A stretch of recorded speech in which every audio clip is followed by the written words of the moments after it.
Amen. Alléluia. Alors je vous invite à prendre place. Merci beaucoup pour votre présence encore cet après-midi dans le culte. Alléluia. Alléluia. Alléluia. Que le nom du Seigneur soit béni. Alors, je vous encourage à prendre le CD de la prédication de Maman Déborah ce matin. C'est un appel à la mobilisation, c'est un appel à nous mettre au service du Seigneur parce que Dieu nous sanctifie pour que nous puissions le servir. Alléluia. Dieu nous sanctifie pour que nous puissions le servir. Il ne nous a pas appelés juste pour venir nous asseoir, chauffer les bancs de l'église et repartir. Il a appelé chacun d'entre nous à une tâche formidable et cette tâche, c'est la tâche de gagner des âmes. Alléluia. Que chacun d'entre nous devienne un véritable gagneur d'âmes. Et on n'a pas besoin de faire de grandes études pour témoigner de Jésus. Tel que vous êtes, avec la force que vous avez, l'onction que vous avez, c'est tout à fait suffisant pour toucher les uns et les autres et les amener à la connaissance du Fils de Dieu. Amen. Alors cet après-midi, vous savez bien que cette année, notre thème c'est la percée. Avec cette idée sous-jacente que nous traversons. Nous passons d'un état à un autre. Nous partons d'un endroit vers un autre. Nous quittons un lieu pour aller dans un autre lieu. Parce que Dieu ne nous veut pas statiques. Parce que Dieu n'est pas un Dieu statique. Dieu est un Dieu de mouvement. Alléluia. Mon Dieu ne reste pas là où il est toujours et tout le temps. Il agit toujours. Et parce que Dieu agit toujours, moi aussi j'agis aujourd'hui. Alléluia. Et Dieu ne t'a pas sauvé pour que tu restes dans l'état où tu te trouves. Si tu t'es converti il y a 2 ans et tu n'as pas bougé d'un pouce, tu es toujours au même endroit luttant avec les mêmes passions, il y a quelque chose qui ne va pas. Si tu t'es converti il y a quelques années et tu vois que ta vie ne change pas du tout, il y a un problème quelque part, parce que Dieu n'est pas un Dieu statique. Alléluia. Nous avons parlé ce matin des enfants que Dieu nous donne. Si vous avez un enfant de 5 ans qui ne sait pas s'asseoir, qui ne peut pas ne serait-ce que manger la bouillie, est-ce que vous serez content avec cet enfant-là? Non. Chaque enfant naît, grandit et normalement, naturellement, il devient un beau bébé, un adulte, un adolescent, un adulte. Et c'est ça le plan de Dieu. Parce que Dieu n'est pas statique. Et Dieu ne veut pas que nous restions là où nous sommes, tels que nous sommes. Il veut nous voir bouger. Alléluia. D'un endroit à un autre. D'un état à un autre. Et c'est pourquoi cette année, il veut nous conduire de certains états dans lesquels les puissances des ténèbres, commanditées par le diable en personne, veulent nous maintenir. Ils veulent maintenir plusieurs parmi nous dans la pauvreté. Et Dieu veut nous arracher de la pauvreté pour nous faire entrer dans l'état de la richesse. Ils veulent maintenir plusieurs parmi nous dans la maladie, maladie chronique, maladie ancestrale, maladie contagieuse, toutes sortes de maux qui tiennent les hommes et les femmes. Et Dieu veut nous arracher de cet état de malade pour nous amener dans un état de guéri. Alléluia. Dieu veut nous sortir de l'état où nous sommes pour nous amener vers un état supérieur. Parce que Dieu ne veut pas nous laisser là où nous sommes, comme nous sommes. Alléluia. Et c'est pourquoi cette année, c'est l'année de la percée. L'année du crossing over. Alléluia. Crossing over. Et ce matin, j'aimerais vous dire une chose. La promesse est donnée. Le thème est donné. Mais entre la promesse et la réalisation, il y a un chemin à suivre. Alléluia. Alors c'est pourquoi il faut dire à ton voisin, réfléchis au chemin que tu suis. Dis-lui, réfléchis au chemin que tu suis. Réfléchis au chemin. Alléluia. Réfléchis au chemin. Vous vous rappelez les versets que nous avons retenus pour démarrer cette année? Exode 10, verset 9 et verset 26. Moïse répondit, nous partirons avec nos enfants et nos vieillards, avec nos fils et nos filles, avec notre petit et notre gros bétail, car c'est pour nous une fête en l'honneur de l'Éternel. Alléluia. Cette année, Dieu nous veut en fête en son honneur. Dieu veut que El Shaddai soit en fête en son honneur. Dieu veut que chacun d'entre nous soit en fête en son honneur. Et vous savez, quand c'est la fête, c'est la fête. Alléluia. Vous avez déjà fait la fête? Est-ce que quelqu'un a déjà fait la fête? Quand la fête, qu'est-ce que vous faites? On mange bien, on boit beaucoup, on se repose, on est content, c'est la joie. Alléluia. Il n'y a pas de pleurs, il n'y a pas de larmes, c'est la fête. Et Moïse dit au Pharaon, nous allons aller célébrer une fête en l'honneur de l'Éternel. Et le verset que le Seigneur nous a donné, c'est pour nous dire que pendant cette année, quelqu'un va fêter. Alléluia. Quelqu'un va fêter. Quelqu'un va fêter. Alléluia. Dis à ton voisin, si toi tu ne veux pas fêter, moi je vais fêter. Alléluia. Et au verset 26, Moïse ajoute, de plus, nos troupeaux partiront avec nous. Pas un sabot ne restera. En effet, c'est parmi eux que nous prendrons de quoi servir l'Éternel, notre Dieu, et nous ne saurons pas, avant d'être arrivés là-bas, ce que nous choisirons pour le service de l'Éternel. Alléluia! Alléluia! Est-ce que vous entendez? Ils s'en vont. Et Moïse dit, nous ne savons pas encore ce que nous allons choisir. Est-ce que Dieu ne pouvait pas leur dire en Égypte quels sont les animaux qu'il fallait sélectionner pour le sacrifice? Est-ce que Dieu ne pouvait pas leur dire ça? Hein? Dieu pouvait bien leur dire. Mais Moïse dit, nous ne savons pas encore. Dieu ne m'a pas dit. S'il m'avait dit, je prendrai juste ces animaux-là et je partirai. Mais parce qu'il ne m'a pas dit, il se pourrait qu'il veuille prendre un agneau, qu'il veuille prendre une brebis, qu'il veuille prendre une chèvre, qu'il veuille prendre je ne sais pas, un bœuf. Je ne sais pas. Nous ne savons pas ce que Dieu va nous demander. C'est pourquoi nous allons partir avec tout. Alléluia. Nous partirons avec tout. Écoutez-moi bien. La leçon que vous tirez, c'est que nous devons constamment rester je cherche le terme, en éveil. Nous devons rester, c'est pas tout à fait ça. Nous devons rester sur les gardes, c'est pas encore ça. Hein? À l'écoute. Merci, à l'écoute. Hein? Il y a un terme là qui a sauté de ma tête. Éveiller. Veiller, bon, tout ça c'est bien. Ok, vous avez compris. Écoutez, ce que je veux que nous comprenions, c'est que nous ne devons pas avoir des programmes arrêtés. Alléluia. Hein? Il faut rester flexible. Parce que Dieu ne fait pas les choses comme nous pensons le faire. Alléluia. C'est pourquoi c'est important de comprendre que nos plans, nos programmes, nos projets, tout ce que nous faisons, c'est nous qui le faisons. Mais Dieu peut intervenir à tout moment, arrêter notre programme et faire ce qu'il veut. Et il faut lui laisser cette liberté-là. Amen. Donc ne venez pas le dimanche pour dire oui, le culte c'est de 12h à 14h. Et à 14h, 5 minutes, si ce n'est pas fini, je pars. Et alors? Où est Dieu dans tout ça? Moïse dit, nous ne savons pas encore. Alléluia. Vous savez, c'est pour cela que Dieu nous inspire parfois à faire des programmes surprises. Alléluia. Vous savez pourquoi des programmes surprises? Parce que tout ce que vous publiez là, vous croyez que c'est vous seulement qui entendez? Hein? Qui aussi entend? L'autre là c'est qui? Le diable aussi entend. Donc si toi tu te lèves, tu dis oui, je vais décréter 3 mois de jeûne et de prière dans 1 mois. Vous décidez de faire ça. Vous croyez que c'est vous seulement qui avez entendu? Que ce sont les chrétiens seulement qui ont entendu? Le diable a entendu. Les démons ont entendu. Et vous savez quoi? Ils vont tout faire pour vous empêcher d'avoir ces 3 mois de jeûne et de prière. C'est pourquoi de temps en temps, vous arrivez ici, et puis le dimanche, vous apprenez que demain, lundi, on commence un jeûne.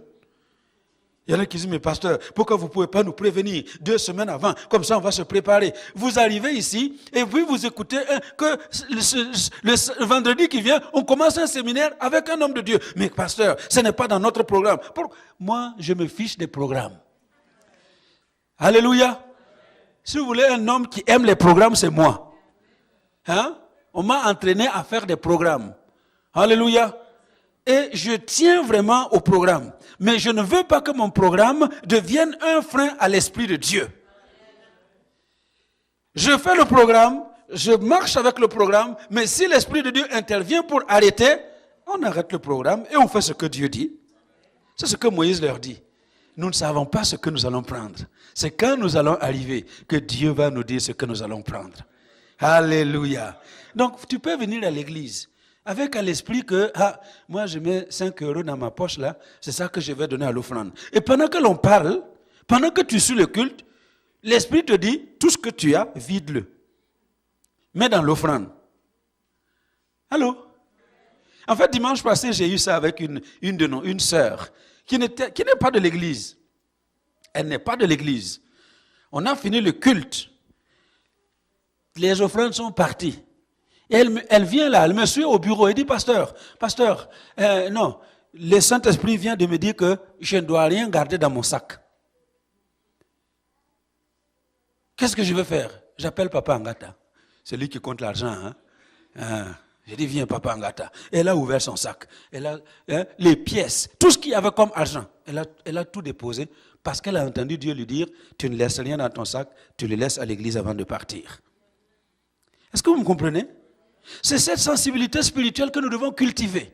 Et Moïse enseigne que nous apprenions à cultiver une sensibilité spirituelle. Nous ne savons pas ce que nous allons offrir. Alléluia. Je vous relis ce texte pour que nous comprenions que quand Dieu a parlé, Dieu a parlé. Quand Dieu a dit quelque chose, il l'a dit et c'est ce que Dieu dit qui va se réaliser. Alléluia. Que nous n'oublions pas d'où nous sommes venus. Et ce que nous avons commencé à dire avec Dieu pendant cette année, au début de cette année. Parce que quand nous sommes en train de marcher dans l'année, il y a toutes sortes de choses qui peuvent arriver et nous faire oublier d'où nous sommes partis. Il y a des gens qui ont déjà oublié que l'année 2015, c'est l'année de la percée. Parce que tu regardes à gauche, tu regardes à droite, tu as l'impression que c'est encore bloqué et qu'il n'y a rien qui change dans ta vie. C'est l'année de la percée. Alléluia. C'est l'année de la percée. C'est l'année pendant laquelle tu vas traverser. Crossing over. Alléluia. Même si les apparences semblent montrer le contraire, je sais que mon Dieu agira. Il interviendra pour moi en son temps. Écoutez-moi bien, même si les choses semblent démontrer le contraire, ton Dieu va agir. Dis à ton voisin, même si c'est le contraire que tu vois aujourd'hui, ton Dieu va agir. Ton Dieu va agir. Dis-le lui encore, même si c'est le contraire que tu vois aujourd'hui, ton Dieu va agir. Parce que Dieu ne ment point, il est Dieu.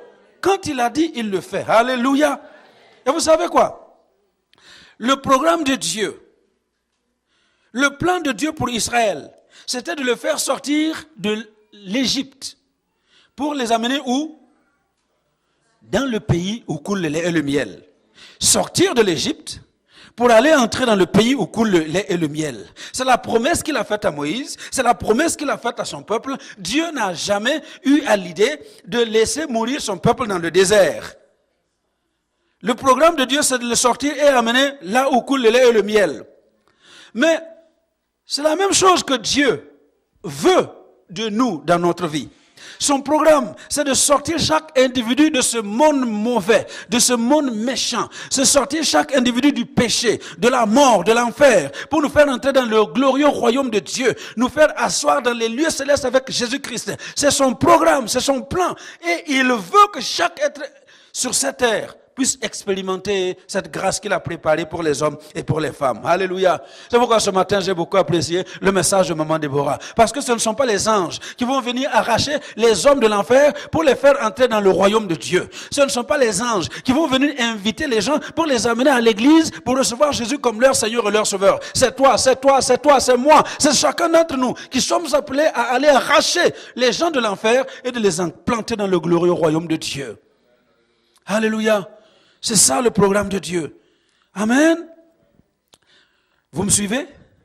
Donc, le plan de Dieu pour Israël, c'était le sortir de l'Égypte pour le faire entrer dans le pays promis.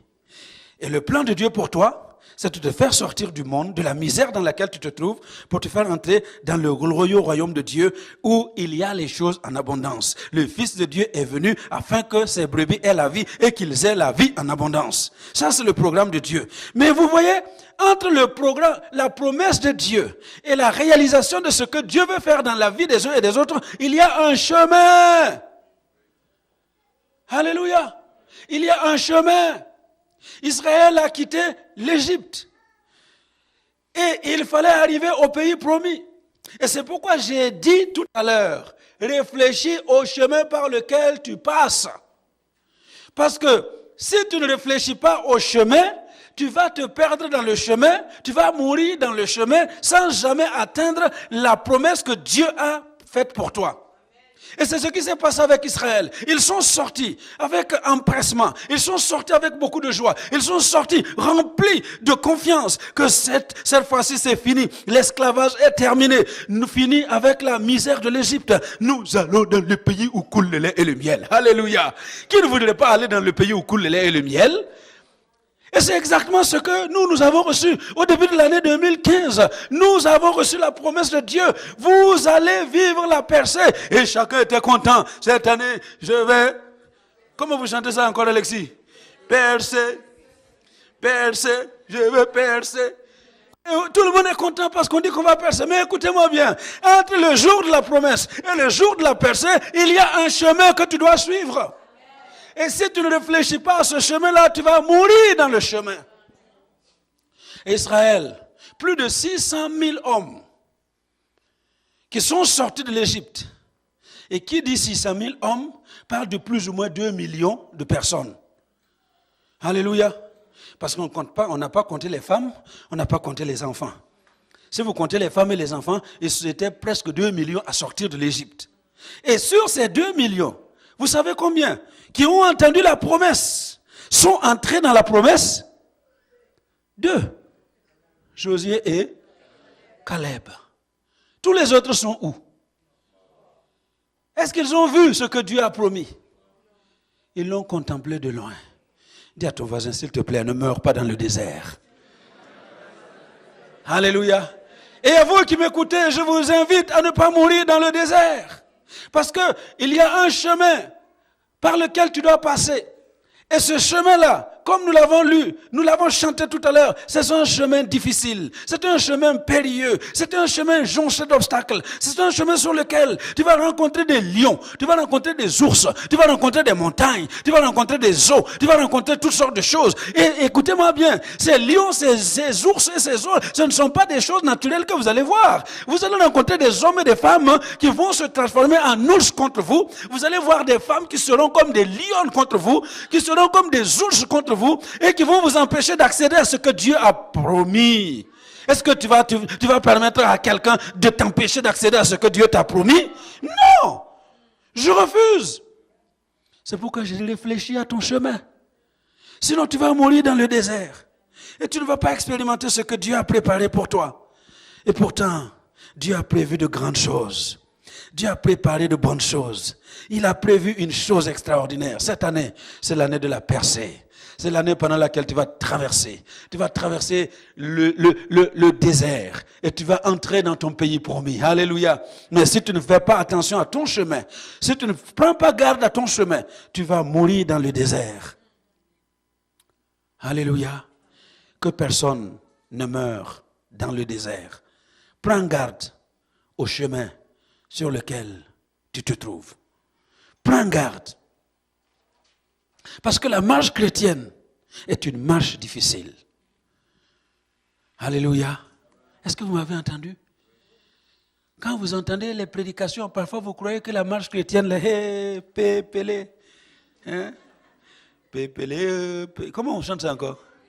Pépélé, pépélé, et puis tout le monde pépélé. Ça y est, c'est la liberté. Je suis libre, je m'envole où je vais, je vais où je veux, je fais ce que je veux, je suis libre. Non, la marche chrétienne est très difficile. Allô? Dis à ton voisin, la marche chrétienne est difficile. C'est très difficile. Alléluia.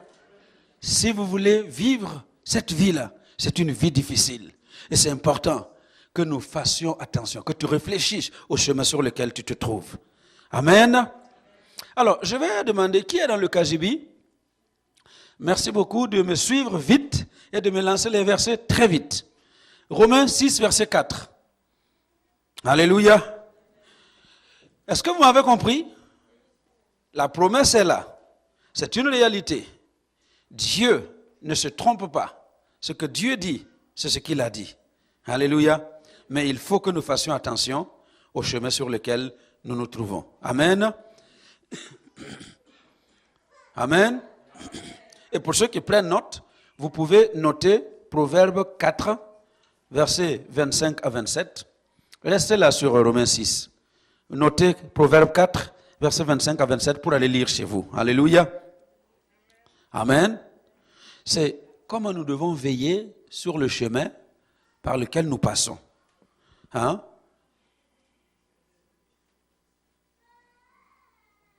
Le sage dit, dans ce livre de Proverbes, excuse-moi, ramène quand même Proverbe, on va le voir avant d'aller dans Romains. Proverbe 4, versets 25 à 27. Réfléchis à ton chemin. Vous y êtes? Lisez avec moi.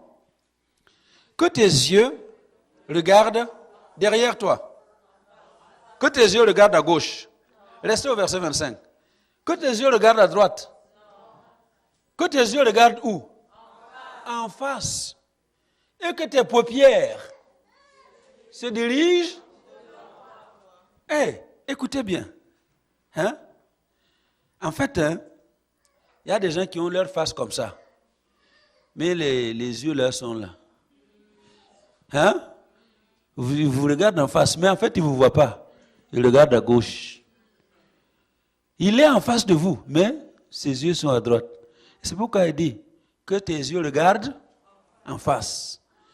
En face. On continue, verset 26. Considère le chemin par où tu passes et que toutes tes voies soient bien réglées. Dis à ton voisin, règle bien tes voies. C'est le chemin. Il faut que tu règles bien ton chemin. Alléluia. Verset 27. N'incline ni à droite, ni à gauche, et détourne ton pied du mal. C'est pourquoi je dis, réfléchis à ton chemin. Parce que si tu ne réfléchis pas, tu vas mourir dans le désert. Et le désert, ce sont ces difficultés qui vous assaillent pendant que vous êtes en train de marcher vers le pays promis, vers la percée que Dieu a promise, vers cet état supérieur que Dieu a promis. Ce sont ces obstacles. Alléluia. Ça, c'est ce que Louis II dit. Je vous lis le même verset dans la Bible du semeur. Le même passage. Proverbe 4, versets 25 à 27. Regarde les gens bien en face. Ça change, hein? Regarde les gens bien en face. Allô? Je vous ai dit que les lions là, qui vont se présenter devant vous sur le chemin de la marche chrétienne, les ours qui vont se présenter devant vous sur le chemin de la marche chrétienne, ce ne sont pas les ours sortis de la forêt de Abidjan ou... Hein? Non. C'est peut-être ton voisin, ta voisine là, n'est-ce pas? Dis à ton voisin, s'il te plaît, ne sois pas un lion devant moi. Ne sois pas un lion. Vous avez dit, regarde les gens bien en face et que ton regard soit dirigé devant toi. Prépare ton chemin avant de t'y engager. Allô? Prépare ton chemin avant de t'y engager.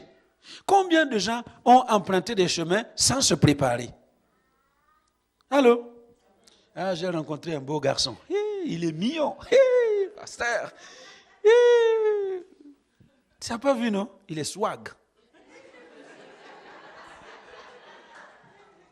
Hein? Et tu ne te prépares pas? Tu ne fais pas de prière? Hein? Tu ne cherches aucune investigation? Hein? Et puis tu t'embarques avec ce swag? Et quand tu arrives là-bas, tu vois qu'il est vraiment swag. Hein? Il dit, prépare bien ton chemin avant de t'y engager. Alléluia. Avant de t'engager, prépare bien le chemin. Et emprunte des routes sûres. Allô? Ce qu'on te propose là, est-ce que c'est sûr? Maman Déborah le disait ce matin, il y a aujourd'hui les églises qui pêchent dans l'aquarium. Vous savez, pêcher dans l'aquarium là. C'est ouvrir son église et puis chercher les chrétiens des autres églises, hein, pour aller leur dire, viens, j'ai la meilleure église. Et puis comme les chrétiens sont bêtes, Je m'excuse, hein, ce sont des termes forts que je vais dire aujourd'hui. Les chrétiens sont bêtes. Dis à ton voisin, ne sois pas un chrétien bête.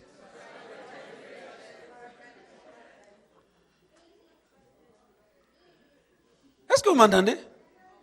Quelqu'un va venir, non, viens, je vais te nommer président de la jeunesse, responsable des femmes. Et vas-y. Tu vas aller trouver des femmes avec des cornes qui vont te piquer à gauche, te piquer à droite. Tu vas commencer. C'est comme ça que parfois les gens fuient et ils ne peuvent même pas revenir à l'église. Parce qu'ils ont tellement dit de mal de l'église qu'ils ne peuvent pas revenir s'asseoir.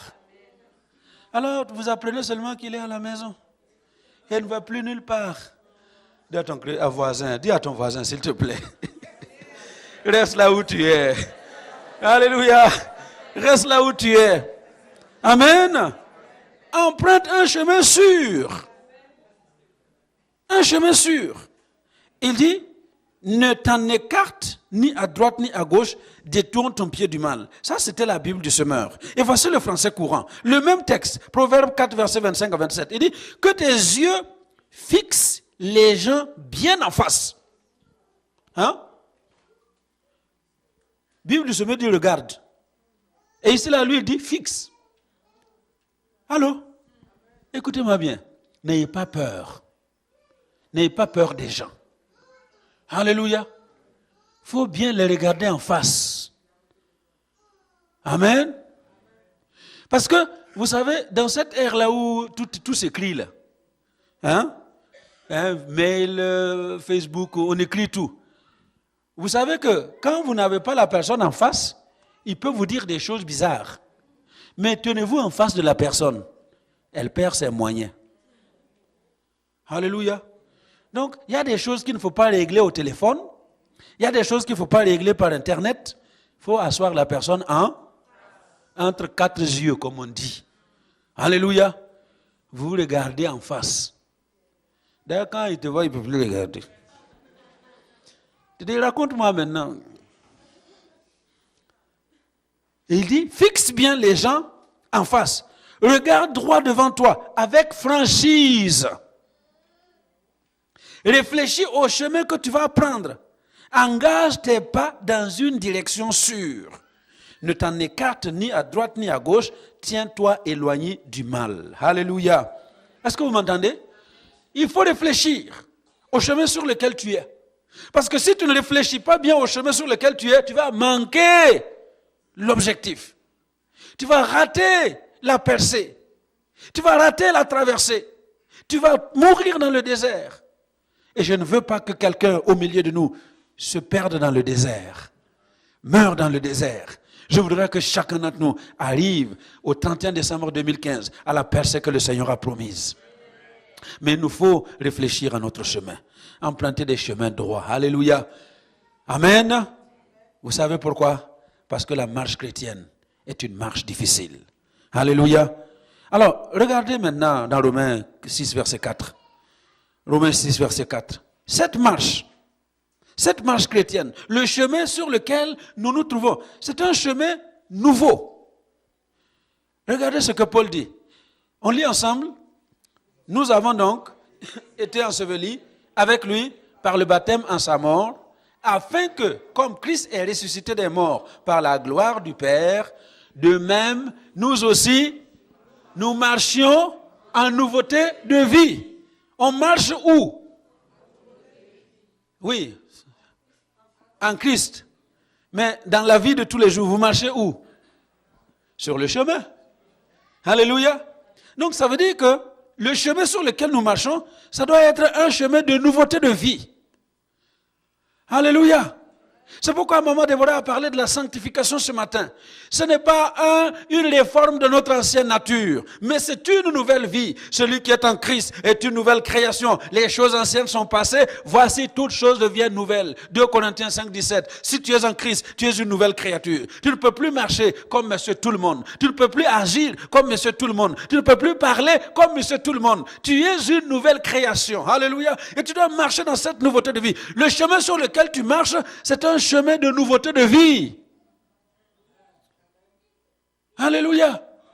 Et ce n'est pas normal qu'il y ait on dit des chrétiens, oui, nous avons la vie nouvelle. Et quand vous regardez, la vie des chrétiens est pire que certains païens. Allô? Vous avez déjà entendu des gens qui ne veulent pas traiter affaire avec les chrétiens?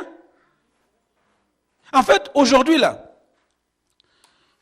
parfois quand les gens viennent avec leurs affaires et me demandent, pasteur, quel est le chrétien que tu me conseilles pour être en partenariat avec dans les affaires? Allô? Je commence à regarder. En plein midi. Je vais chercher une torche. En plein midi. Torche pour chercher qui est fiable, qui va recevoir 50 000 euros. 50 000 euros pour faire des affaires avec quelqu'un et qui ne va pas se tailler avec. Vous savez ça? Parce que j'ai vu dans ma vie de pasteur plusieurs chrétiens qui ont essayé d'entreprendre des affaires avec d'autres chrétiens qui ont mis leur argent et leur argent a disparu, ça s'est envolé. Pourquoi? Parce que on a affaire à des gens qui ne savent pas que nous marchons en nouveauté de vie. Alléluia. Mais si ta vie ne respecte pas cette nouveauté de vie, tu ne vas pas entrer dans la percée. Tu ne vas pas traverser. Tu vas être comme Israël. Presque 2 millions seulement sont entrés dans le pays promis. Alléluia. Je ne voudrais pas qu'il en soit ainsi de El Shaddai. Marche dans cette nouveauté de vie. Dis à ton voisin, marche dans cette nouveauté de vie, s'il te plaît. Marche dans cette nouveauté de vie. Tu as une vie nouvelle. Alléluia. Ce n'est pas une vie réformée. Tu as une vie nouvelle. Tu as une vie nouvelle. Il faut que tu marches d'après les principes de cette vie nouvelle. Amen. Chez nous, là, on parle avec beaucoup de proverbes. Et j'aime bien les proverbes de chez nous. On dit, vous savez, quand votre tante est mariée à quelqu'un, chez nous, on appelle ça comment? La belle famille, quoi. Il y a des choses que l'on fait avec la belle famille. On joue beaucoup avec la belle famille. Je ne sais pas si c'est chez vous aussi, c'est comme chez nous. Mais ma tante, quand j'arrive là où elle est mariée, là, comment? Je fais ce que je veux. Chez mon bel oncle. Allô? On peut aller lui attraper son poulet, aller griller pour manger, et puis il ne dira rien. Et chez nous, on dit, maintenant, si ta tante a changé de mari, il faut changer de beau-frère. Allô? Parce que si tu retournes là où elle était là, tu vas attraper le poulet parce que tu seras toi-même le poulet là-bas. N'est-ce pas? Alléluia. Vous me comprenez? Vous êtes devenu une nouvelle création. Pourquoi vous voulez vivre encore comme si vous n'étiez pas une nouvelle création? Allô? Les choses ont changé. Pourquoi vivre encore les anciennes choses?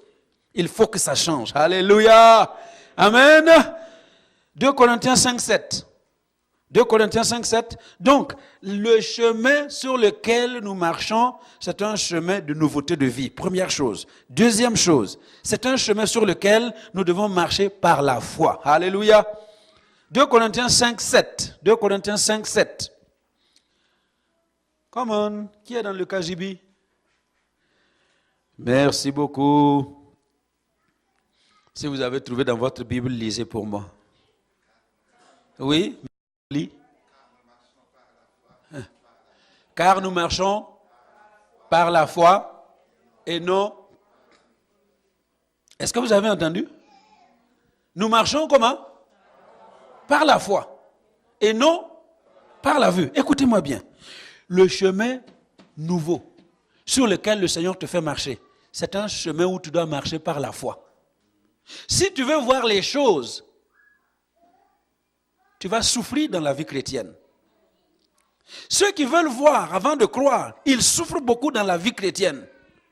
Mais si nous apprenons à vivre par la foi, parce que sur ce chemin nouveau, dans cette nouveauté de vie, nous ne vivons plus par la vue, nous ne vivons plus par les choses que nous pouvons toucher, mais nous vivons par la foi. C'est-à-dire que quand tu marches dans la vie, tu t'attends au meilleur dans ta vie. Parce que la foi, c'est s'attendre au meilleur. Alléluia. La foi, c'est s'attendre que ce qui ne va pas aujourd'hui va aller mieux demain. Si j'ai échoué aujourd'hui, je ne veux pas échouer demain. Alléluia. Si on m'a arrêté aujourd'hui, demain on ne pourra pas m'arrêter. Si quelqu'un s'est mis au travers de ma vie, eh bien je peux traverser, je vais y aller parce que mon Seigneur m'équipe pour que je puisse traverser tous les obstacles. Alléluia. C'est une marche par la foi. C'est pourquoi il faut que tu marches par la foi. Alléluia. Qu'est-ce que tu veux entreprendre dans la vie? Il faut l'entreprendre par la foi. J'aime le dire, je le répète, même le mariage, c'est une affaire de foi. Amen. C'est une affaire de foi. Et si tu n'as pas foi dans la personne là avec qui tu vas te marier, c'est foutu pour toi. Parce que rien ne te dit que la jolie belle fille que tu vois aujourd'hui va rester toujours jolie belle fille jusqu'à la fin de sa vie. En fait, elle ne le sera pas. Il y en a qui sont dans l'illusion, mais je peux vous dire que ça ne se fera pas. Alléluia. Alléluia. Il y a une femme dont nous aimions regarder les photos en son temps, qui s'appelait Brigitte Bardot. Vous croyez que je parle de Maman Déborah? Non. Elle est toujours tip-top. Qui s'appelle Brigitte Bardot. Vous l'aviez vue quand elle était jeune, hein? Hein? Vous l'avez vue aujourd'hui? Vous voulez la marier aujourd'hui? Allez-y la prendre. Oui. Donc c'est pour vous dire, ne vous attachez pas à des choses futiles, mais on se marie par la foi. Donc si toi tu penses que ce que tu vois aujourd'hui là, ça va rester comme ça, c'est faux. Alléluia. Tu vois le garçon là, hein, avec de beaux cheveux, quand il fait les dégradés, c'est tellement beau. Tu penses que ça va être comme ça. Un jour, tu viens, il n'y a plus rien ici. Hein? Tu fais quoi? Hein? Qu'est-ce que tu fais? On est là, tu fais quoi? Parce que ça va arriver, hein? Plus rien. Mais je le vois, c'est pas la peine de... Hein? Est-ce que vous m'entendez? Hein? Tu fais quoi? Donc c'est par la foi. Le travail, tu y entres par la foi. Tout ce que nous allons recevoir dans la vie, il faut que nous ajoutions la foi. Si nous retirons la foi, notre marche ne sera plus une marche facile. Alléluia. Il faut y aller par la foi. C'est pourquoi je vous encourage. Alléluia. Entrez dans cette vie par la foi. Parce que le chemin par lequel le Seigneur veut nous faire passer, c'est un chemin de foi. Alléluia. N'attendez pas de voir toutes les choses comme ça, concrètes devant vous avant de vous engager. Non. L'Ecclésiaste dit, celui qui observe les nuages, hein, avant de semer, il ne sèmera jamais. Ça veut dire que celui qui attend que toutes les conditions soient réunies avant de semer, il ne sèmera jamais. Et si tu ne sèmes jamais, ça veut dire que tu ne moissonneras jamais. Donc n'attends pas que les choses soient claires, que tout soit rassemblé. Non, même si les choses ne sont pas encore aussi claires que tu le vois, même si les conditions ne sont pas réunies, engage-toi par la foi. Et tu vas voir la gloire de Dieu. Alléluia. Alléluia. Alléluia. Alléluia. Le chemin par lequel tu passes, c'est un chemin où tu dois marcher en nouveauté de vie. C'est un chemin où tu dois marcher par la foi. Et troisièmement, c'est un chemin où tu dois marcher par l'esprit. Galates 5, verset 16. Galates 5, 16. Galates 5, 16. Il faut que nous apprenions à marcher par l'esprit. Je vous ai dit dans l'introduction qu'en fait, nous avons nos programmes. C'est bien d'avoir ces programmes. C'est bien d'avoir son projet. C'est bien d'avoir ses plans. Mais n'empêchons pas à l'Esprit de Dieu d'interrompre notre programme, d'interrompre notre plan. On peut y aller? Pourquoi vous avez enlevé Galates 5, 16? Nous lisons. Je dis donc, dit Paul, marchez selon l'esprit et vous n'accomplirez pas les désirs de la chair. Alléluia. Est-ce que nous comprenons ça? Marchez par l'esprit et vous n'accomplirez pas les désirs de la chair. Marchez par l'esprit et vous n'allez pas accomplir les désirs de la chair. Parce que si ce n'est pas par l'esprit, il est impossible à un enfant de Dieu de ne pas accomplir les œuvres de la chair. Alléluia. Si ce n'est pas le Saint-Esprit qui t'anime, c'est impossible que tu ne fasses pas ce que la chair te demande. Les œuvres de la chair sont, dites-moi, les rivalités, l'impudicité, la débauche, les mensonges, les allusions, les jalousies, les mensonges, les animosités, les querelles, l'ivrognerie, les calomnies, les quoi? Les excès de table, la gloutonnerie. Là, on a déjà dit l'adultère. Tout ça, ce sont les œuvres de la chair. Vous savez quoi? Si vous n'êtes pas animé par l'Esprit de Dieu, il est impossible de ne pas marcher d'après ce que nous avons dit. Mais quand l'Esprit descend, quand la puissance de l'Esprit de Dieu vous anime, alors il vous rend capable, alléluia, de marcher différemment, de parler différemment, d'agir différemment, de vivre différemment. C'est pourquoi nous devons marcher selon l'Esprit. Et si nous nous appliquons à marcher selon l'Esprit, automatiquement, nous n'accomplissons plus les œuvres de la chair. Est-ce que vous m'entendez? C'est pourquoi ce n'est pas nécessaire de commencer à se battre pour ne plus mentir. Allô? Hein? Faut pas se battre pour ne plus mentir. Faut pas se battre pour ne plus faire ci, pour ne plus faire ça, qui sont des œuvres de la chair. Qu'est-ce que vous devez vous battre pour faire? Se battre pour recevoir l'Esprit, pour accomplir les œuvres de l'Esprit. Et quand nous accomplissons les œuvres de l'Esprit, automatiquement, les œuvres de la chair s'en vont. Alléluia, alléluia, alléluia. Je ne sais pas si ça se fait ici, mais j'ai appris que quand on forme les caissières là pour distribuer l'argent à la banque, je ne sais pas, moi je n'ai jamais été formé en banque, mais apparemment on leur enseigne pas les faux billets. On leur enseigne tellement les vrais billets, à manipuler les vrais billets, qu'à un moment donné, à force de manipuler les vrais billets, s'il y a un faux au milieu des vrais, il ressort. Et j'ai vu à Ouaga. Donc vous allez avec l'argent. Il y a des gens qui viennent déposer l'argent. Et de temps en temps, on glisse un faux billet là de 10 000 francs CFA. Tu vois la caissière, elle est là. Elle ne regarde même pas. Vraiment, Dieu est fort. Et ils ont une telle dextérité dans les doigts. Elle prend les billets là, tac, tac, tac, tac, tac, et puis elle lève sa épouse. Ce sont des faux billets. Alléluia. Est-ce que vous m'entendez? C'est ce que nous devons faire avec l'Esprit de Dieu. Si tu t'appliques à marcher selon l'Esprit, à vivre selon l'Esprit, automatiquement tout ce qui est du diable ne peut plus venir chez toi. Tout ce qui est du monde des ténèbres ne peut plus agir avec toi. Et quand tu es inondé de l'Esprit de cette manière, tu marches même au milieu des démoniaques. C'est eux qui vont dire, non, cette personne-là, tu ne peux pas rester avec nous. Est-ce que vous m'entendez? C'est pourquoi écoutez-moi bien. Si vous êtes rempli du Saint-Esprit de Dieu, vous marchez avec l'Esprit de Dieu, vous marchez selon l'Esprit. Ne vous étonnez pas que parfois dans votre travail, vous ayez des problèmes avec les collègues. Parce que vous n'avez pas le même Dieu, parce que vous n'avez pas les mêmes préoccupations, vous n'appartenez pas au même maître. Le matin, lui, il s'est levé, il a consulté son horoscope, il a consulté le 10 heures de bonne aventure, il a regardé la table Ouija, et toi tu t'es levé le matin, tu as prié, tu as remis ta vie entre les mains de Dieu, et quand tu arrives dans ton travail, mais c'est normal qu'il y ait des conflits. Est-ce que vous m'entendez? Et parfois on va vous dire, non, nous on ne veut pas travailler avec cette personne. Pourquoi? Tu fais bien ton travail, tu es gentil avec tout le monde, tu ne parles pas de mauvaises choses, mais personne ne veut travailler avec toi. C'est l'Esprit. Alléluia.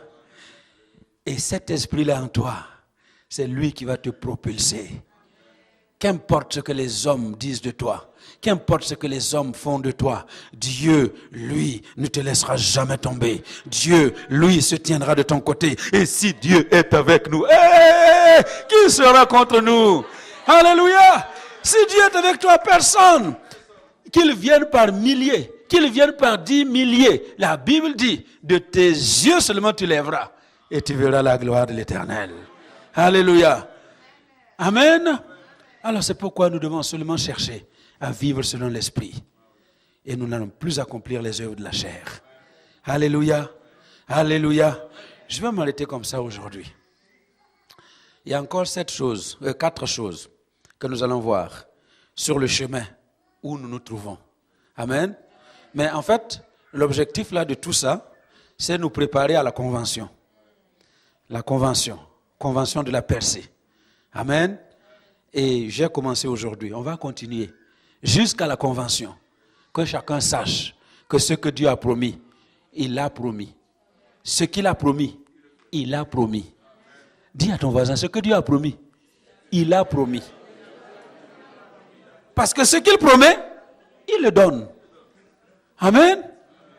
Et personne ne peut l'empêcher. Alléluia. Amen. Soyez bénis au nom de Jésus.